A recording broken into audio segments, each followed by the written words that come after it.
Welcome back, parents.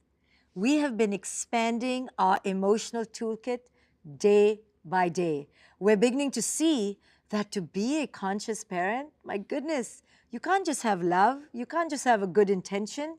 You have to practice and cultivate definite skills in order to attune better with your children. So today we're going to continue expanding the tools you have in your emotional toolkit. You know, I always ask parents, what are the tools you have in your emotional toolkit besides anger and control? Is there anything else in there? And they immediately reply, well, I have love. I have so much love for my children. And while I agree with parents' lovely sentiment that love is powerful, I just showed you yesterday that love can also be the very toxic element that interferes with your connection with your children. You know, parents often bemoan and complain, but I love my child so much. I give them love all day long. Why does my child always appear ungrateful or angry or resistant or defiant? And I always tell parents, well, you know, we can hold the sentiment of love and we can think that we're being loving.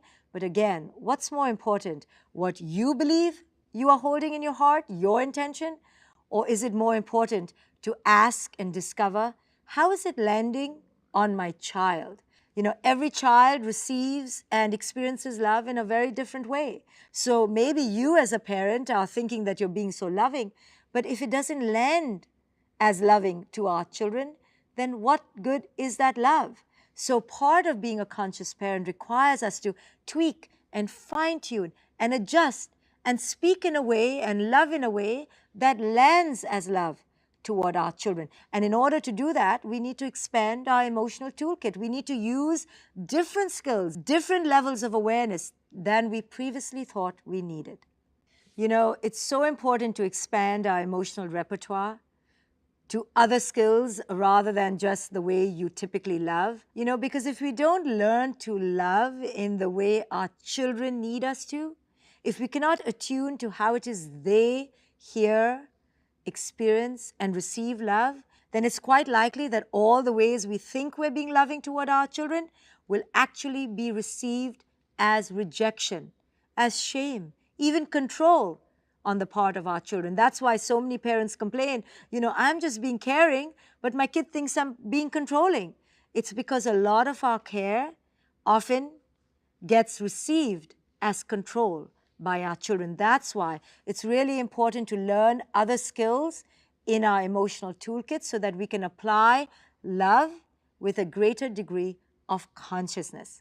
So the three skills I'd like to cover now to expand your emotional toolkit are the skills of presence, number 2, non-reactivity, and number 3, how do we understand what the feelings are beneath the behavior? So let's break these 3 down right now.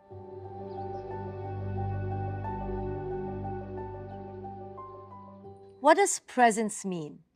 Well, in effect, it really means the capacity to enter the present moment, letting go of the past and the future. Now, we've already talked about the power of the present moment and how we need to create an antidote to our fear, but presence goes even beyond that. Many of us parents barely ever embody the present moment. We're constantly carrying over baggage from the past into the present. You know you do this, how when your child was rude to you 3 days ago on Tuesday, you're still bringing it up on a Saturday. We hold on to regrets. We hold on to emotions from the past. And instead of focusing on what's happening here in the moment, we bring all that past baggage, all that past wounding into the present. And then we make predictions for the future, who our children will be in the tomorrow. So do you know how we can know if we are living in the past or the future? Because for the most part, we are oblivious to this. Well, the best way is to listen to our children. Our children will tell us, provided, of course, that we are willing to be attentive, to be focused on what they say to us. Our children really are the gurus of living in the present moment. In fact, our children always live in the present moment. That's the reason we're clashing with them, because here we are living in the past or the future, and our children are right here, right now. In fact, they can have a big emotion, a big meltdown 2 minutes ago, and then totally be serene and calm and zen in the present. And we wonder how they do it. Well, the way they do it is because their capacity to shift from the past to the present is extraordinary. And it's something we need to learn from them. If we pay attention to them, they will clearly let us know when we're being distracted. Young children especially, they're so good at telling us when we're distracted, and they clamor loudly for our attention. You know, they may show their upsetness with us by being extra cranky or irritable. These are all their ways of saying, hey, mom, dad, you're not being present to me. I need to connect with you. Can you please be in the moment?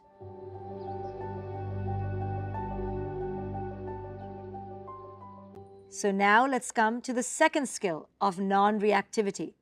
What does non-reactivity truly mean?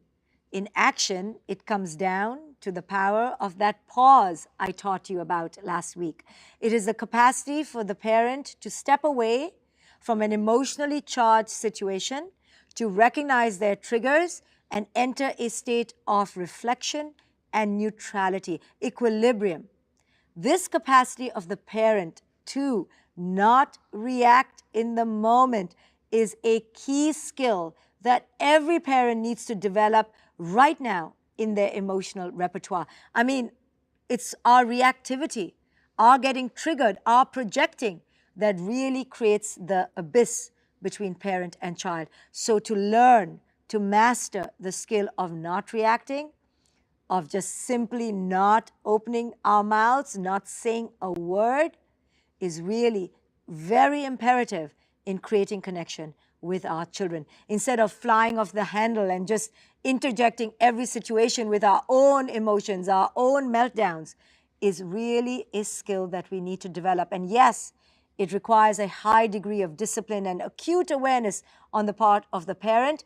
But when the parent is able to do this more and more, then our children, they begin to trust, oh, my parent is an adult. My parent isn't going to have a meltdown like I am. I can rely and trust on my parent to be steady and in equilibrium. Like every other skill we've been learning till now, the skill of non-reactivity takes building that muscle.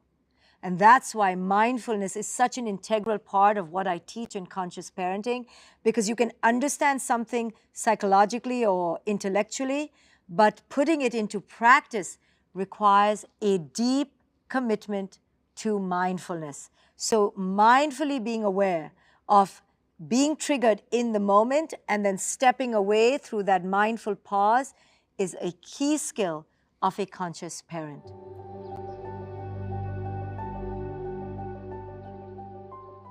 So let's come to skill number 3.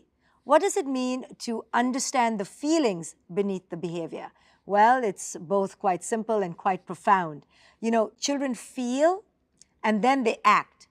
So if we can remember this, that their actions are always masking a feeling, then we will save ourselves and our children so much suffering, so much disconnection. What this insight requires is that we are always aware, our eye is always beneath the behavior. We don't get seduced by all the chaos of the behavior. We don't listen to the words so much. We're paying attention to what is the feeling that my child is trying to communicate underneath the behavior. This is what we are attuning to.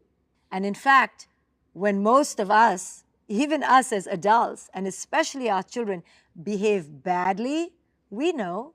When do we behave badly? It's often always because we're feeling badly. So why can't we accept this about our children? Our children aren't just behaving bad because they are bad. They're behaving bad because they're feeling bad.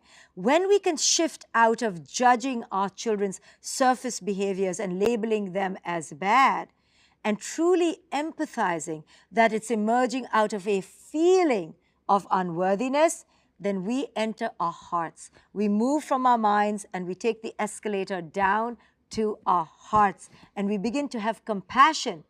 How is my child feeling right now? And we begin to attune and empathize. Did I also feel like this at one point in my life? And now we're bridging a connection. You know, when our feelings are allowed to be expressed, they actually do not stay around for too long. It is when we suppress them that they stick like glue, like an addiction. But instead, when we allow them to be expressed, then they rise like the crest of a wave and they recede into a trough. Our feelings, when we allow them to unfold, they do move through you like a wave. So teach your children to experience their feelings so that they don't have to deny or suppress them, so they don't emerge later through an addiction.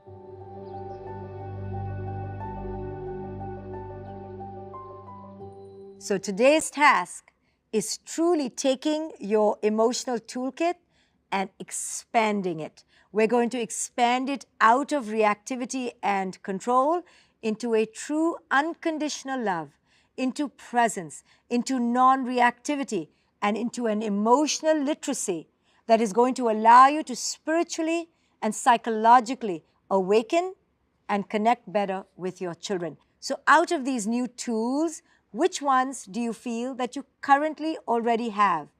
And which ones do you feel a little bit challenged by? It's okay, be honest. Maybe you're challenged in all these tools. That's okay. That's why we're here together, to build you up, to strengthen your toolkit, to cultivate that muscle. You're not supposed to just have it all already. You're supposed to learn and grow. That's why we are here on this quest together.